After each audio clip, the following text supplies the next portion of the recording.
Ngayong gabi, ang ilang espesyal na taong bumisita sa Housemates. Dito lang yan sa Pinoy Big Brother Celebrity Collab Edition. Isang araw bago tuluyang makilala ang Big Four duos, Good morning, y'all!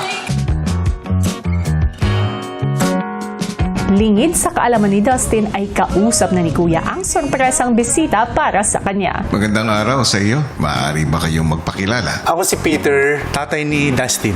Welcome sa aking bahay. Salamat kuya.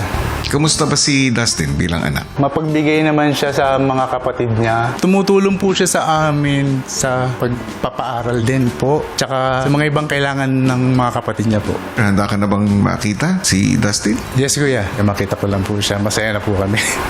Matapos makausap si Kuya ay pumasok na sa loob ng bahay si Tatay Peter.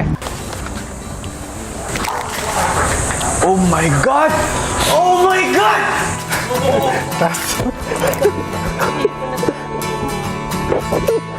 Hindi ko naiwasan na yakapin siya ng sobrang higpit. Na-express ko talaga kung gaano ko siya kamiss. Hello! Dad, go! Hello! Will, kamusta? Mika. Kamusta? Kamusta po? Ang housemates binigyan ng oras para makapag-usap sina Dustin at Tatay Peter. Kamusta? Okay naman kami. Huwag mo kaming sipin. Okay na okay kami. Lagi kang kinakamusta ng mga pinsan mo, tita mo, lalo ng mga tita mo. Hirap. Nakikita namin araw-araw ka namin pinapanood mo. Pigil ka na. Proud kami sa lahat kami, grabe. Proud na proud kami. Ang dami niyang sabi sa akin mga words of affirmations. Naramdaman ko siya bilang tatay. Manalo matalo. Lahat ng mga naniniwala sa iyo. Maya-maya pa, si Kuya, kausap naman sa confession room ang mommy ni Bianca. Magandang araw sa inyo. Maaari ka bang magpakilala muna? I'm Eileen De Vera, Bianca's mom. Kinagagalak kitang makilala. Yes, kuya. It's nice to be here.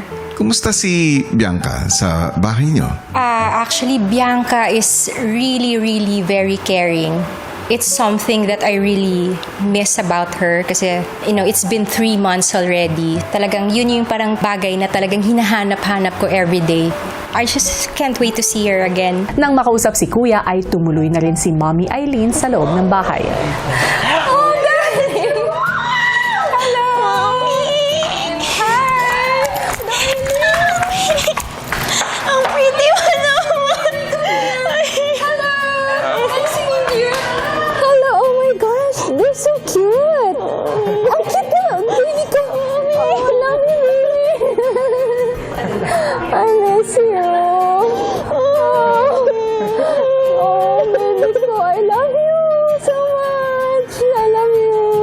I didn't know how much I needed her until I saw her, until I hugged her. Guys, this is my mom. Hello! Natutuwa naman ako. Grabe. Ganito pala kayo here.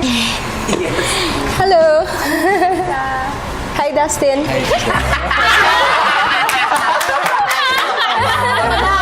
How are you?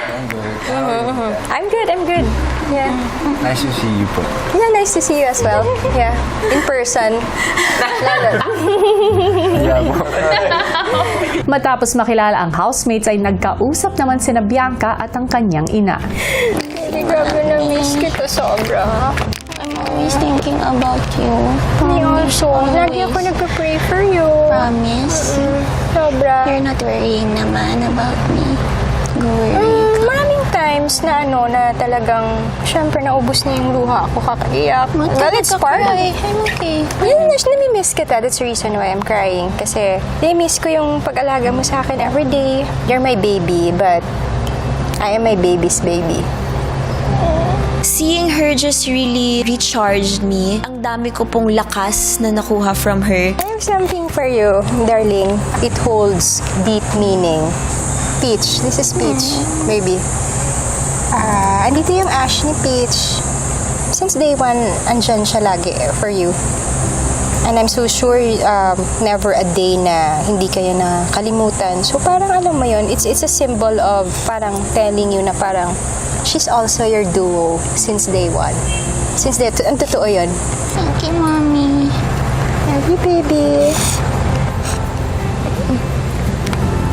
Seeing mommy really just filled my days. Hanggang sa oras na magpaalam ang mga magulang ni na Dustin at Bianca. Bye, tita!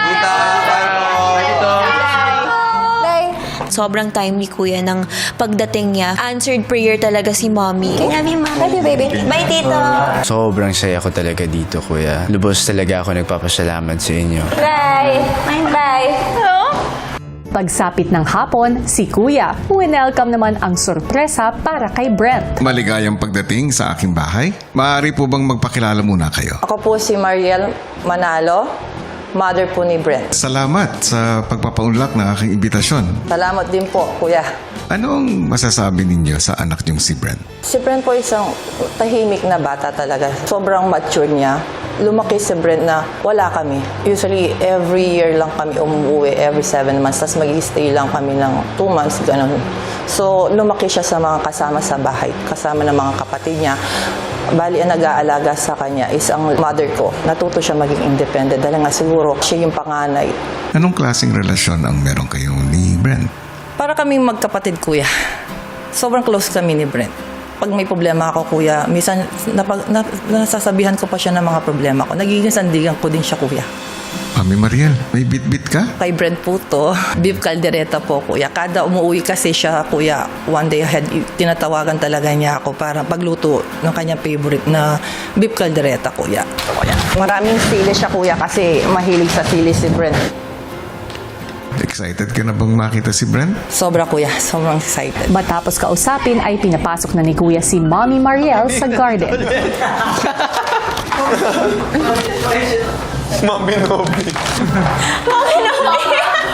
Labas, tara. Lakad.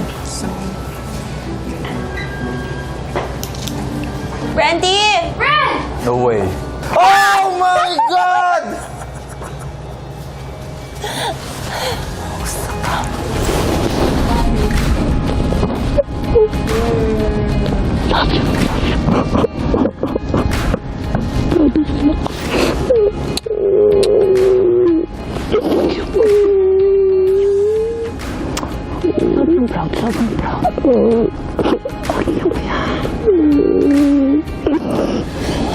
Makita ko yung mom ko after 4 months. Parang yung pakiramdam before, every time pumupunta siya ng US, uwi siya ng bahay. Minsan kasi nagsusurprise na uwi siya ko eh. So, hindi ako makapaniwala. Yes, mom ko, sorry. Hi, guys.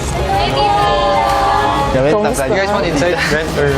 Mainit dito. Hello po, hindi ako po. Ang housemates niyaya sa loob ng bahay ang kanilang bisita. Kumusta na? May naman po. Na? Kapit na. Malaban pa rin. Lahat naman kayo deserving eh. Sobra na. Kumakain ng gulay dito. Munggo. Oo, yun lang. Lolokohin ko dapat siya. Kasi kumakain na siya ng munggo. Before, iniyakan ko pa yun. Oo, nung bata siya, iniyakan niya. Hindi siya kumakain ng munggo. So ngayon nakita ko. At least, di ba, ang dami yung mga development, di ba? Sina Brent at Mommy Mariel sinulit ang pagkakataong makapagkumustahan. Kumusta bali? Okay naman? Okay naman. Ikaw ka na, kamusta ka, mahal? Gusto na ako mo dito. Halika. Medyo nakakin eh. Kadakal mo development na ko. Yung yan, sabi ko na lagi ka sasabihin ka, di ba? Maging strong ka. Di ba?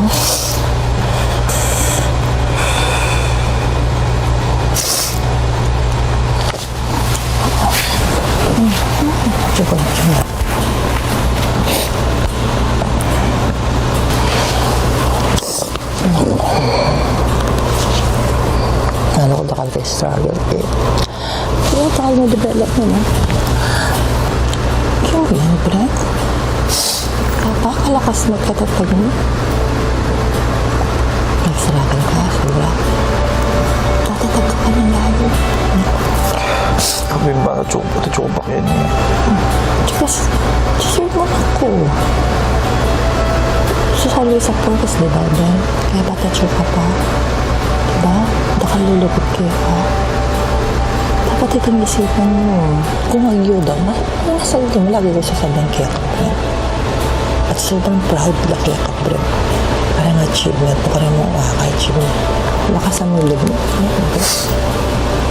Yun talaga usual ko narinig even before, every time na nawawalan ako ng tiwala sa sarili ko. Hearing it from her again, natanggal talaga lahat ng doubt kumbaga sa sarili ko.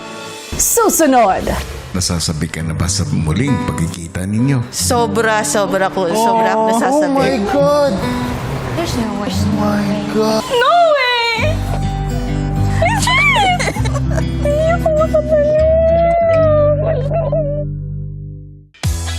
Narito na ang update sa nagaganap na botohan as of 5 p.m.